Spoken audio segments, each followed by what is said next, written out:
Bien, nosotros vamos a hablar del cortisol, que muchos lo han satanizado. ¿Por qué? Porque es la hormona del estrés y muchos lo relacionamos con el peso. Sí, tiene impacto en casi todo el funcionamiento de nuestro cuerpo. Hoy vamos a hablar con el endocrinólogo, el doctor Christopher Jesús Mora. Doctor, un placer tenerlo aquí. Muy buenos días. Muy buenos días. Doctor, quizá para ubicarnos, porque generalmente lo hemos relacionado básicamente con el peso, pero ¿qué es el cortisol? Ok, el cortisol es una hormona sumamente compleja de explicar, pero en palabras, tratando de hacerlo sencillo. Exacto. El cortisol es una hormona que se produce a nivel de las glándulas suprarrenales, unas glandulitas que están encima de los riñones, como estímulo secundario a, por ejemplo, estrés físico, infecciones, cirugías, fracturas y estrés psicológico.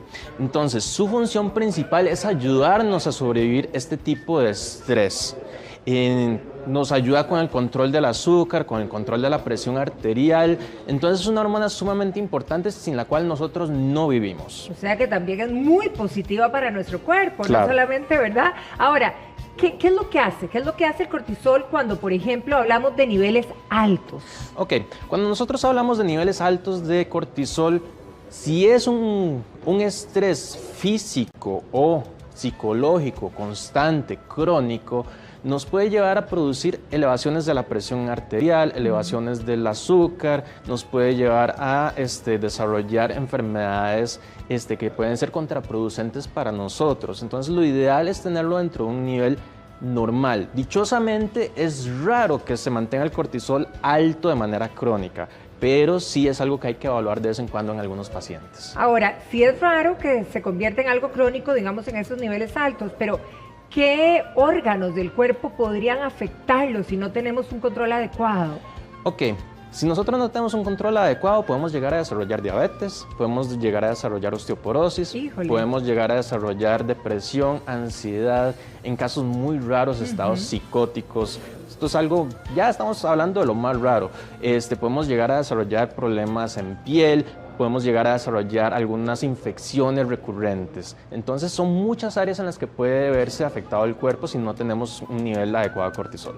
Ahora, si hablamos de los activadores, y por un lado, y de los reductores por el otro del cortisol, ¿cuáles serían, doctor? Ok, vamos a ayudarnos con la siguiente diapositiva. Entonces. Excelente, ahí está. Ok, entonces, entre los activadores del cortisol, podemos hablar principalmente del estrés, problemas de regulación de la glucosa, es decir, la diabetes podría ser un factor que nos llegue a desarrollar niveles altos de cortisol. El estrés emocional, por ejemplo, el hecho de que yo esté acá dando una entrevista cuando no estoy acostumbrado. ¿Se le puede subir un poquito el cortisol? Se me puede subir un poquito el cortisol. El exceso de actividad, sobre todo laboral, igual es una forma de estrés psicológico en lo que nos puede estar contribuyendo. La falta de sueño, esto es algo súper importante, no mucha gente piensa en eso. La gente que pasa con insomnio es un factor que nos puede llevar a desarrollar niveles altos de cortisol. Algunas alergias y estrés oxidativo, ahí estamos hablando de cosas inflamatorias principalmente. Esos son los activadores del cortisol. En cuanto a los reductores del cortisol, estamos hablando principalmente de cosas que me ayuden a mí a controlar mi estrés psicológico principalmente. Entonces, estamos hablando de gestión del estrés, tenemos que evaluar cómo nos está yendo en el trabajo, si estamos muy estresados, si tenemos problemas en la familia, eso nos puede estar contribuyendo. Entonces, hay que ver cómo manejamos el estrés, terapia psicológica, meditación, cosas por el estilo. Tener una dieta balanceada, esto es sumamente importante. Hoy en día la dieta de nosotros los costarricenses es bastante pobre nutricionalmente. Tenemos muchos alimentos ultraprocesados, muchos azúcares, muchas carnes rojas. Eso nos puede llevar a tener cortisol un poquillo alto. Entonces la idea es tener una alimentación un poquito más saludable. Hay que reducir, por ejemplo, algunas sustancias como la cafeína. Eso nos podría llevar a mejorar los niveles de cortisol en sangre. Ahora, cuando usted habló de la dieta balanceada, ¿verdad? Y de la mala dieta que tenemos generalmente muchos de nosotros, ¿hay alimentos que podrían ayudarnos, digamos, a bajar, a reducir el colesterol? El cortisol. Bueno, el colesterol ¿También es el precursor del cortisol. Es una hormona muy interesante. Sí, hay algunos alimentos que podrían ayudarnos. Hay que tomar en cuenta que la dieta es una ayuda, no es lo que nos va a bajar por completo el cortisol, pero sí, por ejemplo, alimentos que contengan flavonoides, como algunas legumbres, cosas por el estilo. Tenemos también alimentos que tengan omega 3, sobre todo lo que son algunos pescados. Tenemos también, por ejemplo, el aguacate, es algo que nos puede contribuir a bajar un poquito el cortisol. Como les digo, es una cuestión que ayuda, no es mágica. Pero que no lo reduce completamente. Correcto. Ahora, doctor, ¿cómo nos damos cuenta, digamos nosotros, de que nuestro cortisol está en esos niveles altos? ¿Hay alguna sintomatología? Sí, claro.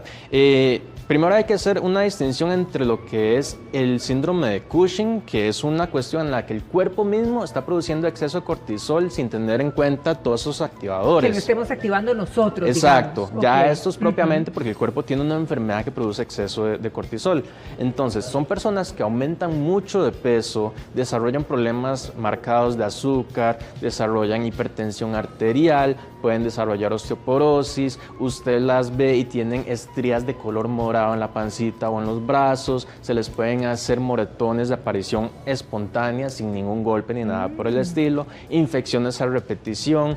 Esos son como algunos de los síntomas de el síndrome de Cushing, que es una enfermedad muy rara, pero que puede aparecer.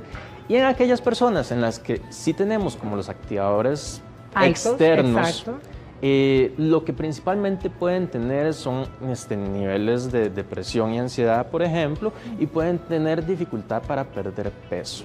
Ok, serían estos dos. Qué curioso, porque muchas veces empezamos a relacionarlo con mucho más. Ahora, ¿cómo se mide el cortisol, digamos, para tener la certeza? Ok, con el cortisol hay que tener mucho cuidado con la forma de medirlo, porque uno puede llegar al laboratorio y decir, mírame el cortisol, y se lo van a medir. Esto se puede hacer, pero no tiene una utilidad realmente válida, por así decirlo. Uno, para evaluar el cortisol, tiene que hacerlo con algunos estímulos. Por ejemplo, uno tiene que darle al paciente dexametasona en la noche y a la mañana siguiente ir a medir el cortisol a las 8 de la mañana. ¡Qué curioso! Sí, esto es porque el cortisol, como gran mayoría de sustancias en sangre, tienen variaciones dentro de lo que es el día. Entonces, usualmente en la mañana es donde tenemos los niveles más altos de cortisol. Si yo le doy dexametasona al paciente, lo que estoy tratando es como de suprimir el eje hormonal usual, y si el paciente tiene niveles altos de cortisol en la mañana, a pesar de que yo suprimí el eje, significa que él está produciendo más cortisol de la cuenta. Otra forma de medirlo es en saliva a las 11 de la noche. No es un examen que hagamos muy usualmente porque no hemos logrado encontrar como un laboratorio que nos diga, ah, sí, este es el resultado confiable. Hay algunos por ahí que podríamos intentar. Y otra forma de medir el cortisol es recolectando orina durante 24 horas. Ah, cierto. ¿Y ese también es efectivo? Sí, ese es efectivo. Hay que tener en cuenta que estos exámenes no pueden hacerlos todos los pacientes. Hay algunos, por ejemplo, los que tienen disfunción renal, no es bueno hacer la medición en orina, por ejemplo. Y algunos pacientes que utilizan medicamentos como antiepilépticos, no es buena idea medirlo en sangre. O sea, nos tienen que dirigir bien para hacer el examen asertivo con los resultados que necesitamos. Correcto. Ahora, ¿un nivel de cortisol alto puede activar también y subir los niveles de la presión arterial? Sí, claro. Es raro que esa sea la causa, pero sí puede contribuir. Ahora, en el momento que digamos, me dicen, sí, usted, señora, tiene los niveles de cortisol altos, ¿qué es lo que toca? ¿Qué procede? Depende de que ante qué estamos. Por ejemplo, si estamos ante un síndrome de Cushing, es decir, el cuerpo mismo es el que está produciendo los niveles altos de cortisol, es una de las enfermedades más difíciles de tratar en endocrinología. Tenemos que hacer ubicación de dónde está el problema, porque usualmente son tumores los que están produciendo estos niveles altos de cortisol. Entonces hay que llegar a buscar el tumor que está produciendo el exceso de cortisol, operarlo y quitarlo. Ok, y en el caso de las personas, digamos, que tenemos activadores externos. Cuando tenemos activadores externos, lo que hay que tratar de hacer es, primero, suena un poquillo New Age, pero hay que tener un manejo del estrés muy adecuado. A veces ayuda la terapia psicológica, a veces ayuda tratamiento con antidepresivos. Si tenemos problemas de azúcar, hay que tratar de controlar esos problemillas de azúcar, porque es interesante, los problemas de azúcar pueden producir niveles altos de cortisol y el cortisol alto puede producir niveles altos de azúcar. Entonces, van como de la mano. hay que tratar de tener una alimentación saludable, hay que tratar de hacer ejercicio, todas esas cosillas nos pueden ayudar a mantener niveles de cortisol más estables. O sea, no hay una pastilla que nos baje el cortisol. No, desgraciadamente no. Ahora, en el caso de las personas que tienen niveles de azúcar altos, por ejemplo, ¿cómo puede impactar el hecho de tener un nivel de cortisol alto? Hay pacientes en los que uno ha visto que hacen estudios de vidas saludables, tienen un montón de medicamentos para tratar de bajarles el azúcar y no lo logran de ninguna manera. Entonces, ahí uno tiene que sospechar, ¿será que tienen niveles de cortisol altos que me están impidiendo un adecuado control? Entonces, ahí uno evalúa si necesariamente. ¿Es un examen que regularmente se lo mandarían a alguien que esté con problemas de peso? Sí y no, depende de las características del paciente. Por lo menos en mi consulta, muchos que llegan precisamente por problemillas de peso, uno sí les evalúa porque de vez en cuando aparece algún paciente que tiene problemas de cortisol altos sin necesariamente tener toda la clínica florida que describí hace un ratito.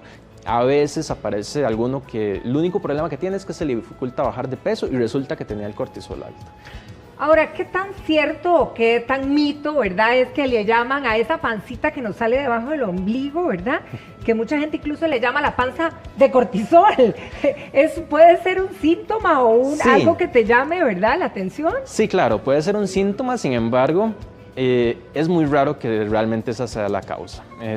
Lo más usual tiene que ver con estilos de vida poco saludables. Me alimento muy mal, hago poco ejercicio y esa pancita se me forma ahí. O sea que satanizamos un poco exageradamente el cortisol cuando hablamos de peso. Sí, la gran mayoría de veces no es el problema. Ay, doctor, muchísimas gracias por toda esta información. Creo que nos abrió el panorama tremendamente, pero lo cierto es que hay que, mantener los niveles de todo, ¿verdad?, óptimos para estar saludables.